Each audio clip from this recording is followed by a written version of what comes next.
Praise the lord. కీర్తన గ్రంథం 68వ అధ్యాయం 28వ వచనం. నీ దేవుడు నీకు బలము కలుగు నియమించి ఉన్నాడు. అదేంటండి? బలం ఎవరో మనకిస్తారా? ఎవరు ఇస్తారు బలం?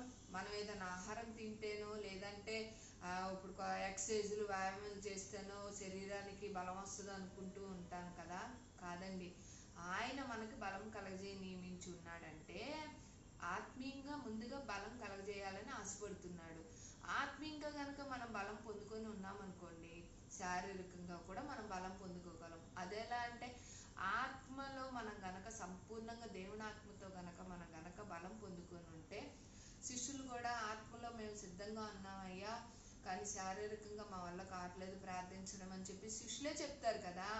అందుకే దేవుడు ఆత్మలో వర్ధిల్లిన ప్రకారం అన్ని విషయాల్లో వర్ధిల్లును అన్నట్లు కూడా దేవుడు మనల్ని బలంతో మనల్ని నింపాలని చూస్తున్నాడు. ఎందుకు అంత మనల్ని నింపాలని ఆశపడుతున్నాడు అని అంటే, మనకి ఎటువంటి అనారోగ్యం వచ్చినా, ఎటువంటి ఏది వచ్చినా సరే, మనం కనుక ఆత్మతో నింపబడ్డాం అనుకోండి, ఆత్మీయంగా మనం ఏది వచ్చినా జయించగలం, పోరాడగలం. అదేవిధంగా మరింతగా నేను నీకు అంటే మనకి ప్రతి ఒక్కరూ నాకు అని అనుకోవాలండి. నీకు అన్న చోట ప్రతి ఒక్కరూ ఆ రకంగా కనుక మనం దేవుడు మాటను కనుక మనం బలంగా విశ్వసించినట్లయితే, ఆయన మనం బలాన్ని ఇవ్వాలని ఆశపడుతున్నాడు. మనం కూడా పొందుకునే వారముగా ఉండాలని కూడా మనం ఆయన మాట మీద విశ్వసించి ఉండాలి. ఎందుకు అని అంటే, బలం కనుక ఎలా వస్తుందంటే, ఏదో బలమైన ఫుడ్ తింటేనో, లేదంటే జీడిపప్పులు బాదమో, లేదంటే చికెనో మటనో తింటే కాదండి. మనం మనసు అంటే ప్రశాంతంగా ఉండాలి. అదెలా అంటే, ప్రేమ కలిగి ఉండాలి.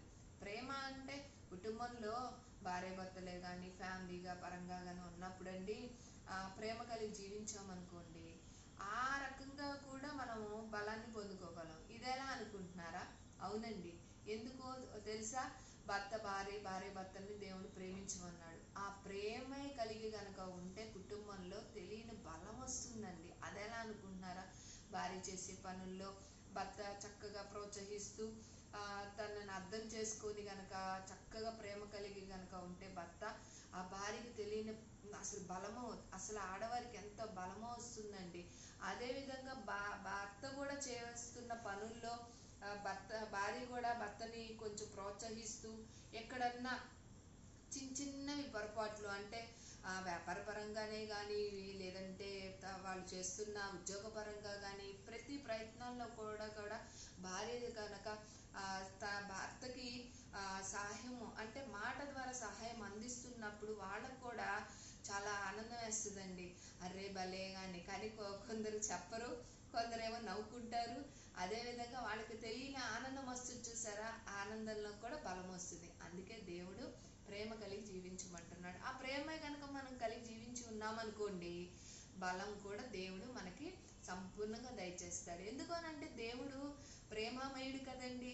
ఆ ప్రేమ మనం కనుక కలిగి ఉంటే దేవుడు ఆయన ప్రేమతో మనకు బలం కలగజేయ నియమించి ఉన్నాడు. అందుకే మనందరం కూడా ప్రేమ కలిగి జీవించే వారిగా ఉంటూ, ఒకరి కష్ట నష్టాలు కూడా అర్థం చేసుకుంటూ, ఈర్ష ద్వేషం కోపాలకి పోకోకుండా అవి గనక అసలు మనలో లేవనుకోండి, అసలు ఏ రోగాలు రావు.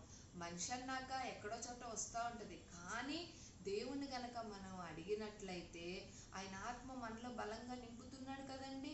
అప్పుడు అవన్నిటిని కూడా మనం జయించగలము. ఎటువంటిదైనా సరే మనకి దేవుడు మనకి చక్కగా బలం ఇవ్వాలని ఆశపడుతున్నాడు. కాబట్టి ఈ రకంగా దేవుణ్ణి మనం చక్కగా దేవునికి మనం ఎన్నో కృతజ్ఞతలు చెల్లించుకుంటూ ఆయన బలం పొందుకునే వారిగా మరింతగా అంటే ఎంతగా అంటే చాలా గొప్పగా బలం పొందుకునే వారిగా ఉండాలని మనస్ఫూర్తిగా ఈ వాగ్దానం ప్రకారం మనందరం ఆయన బలం పొందుకునే వారముగా ఉందుముగాక. ఆమేన్. God bless you.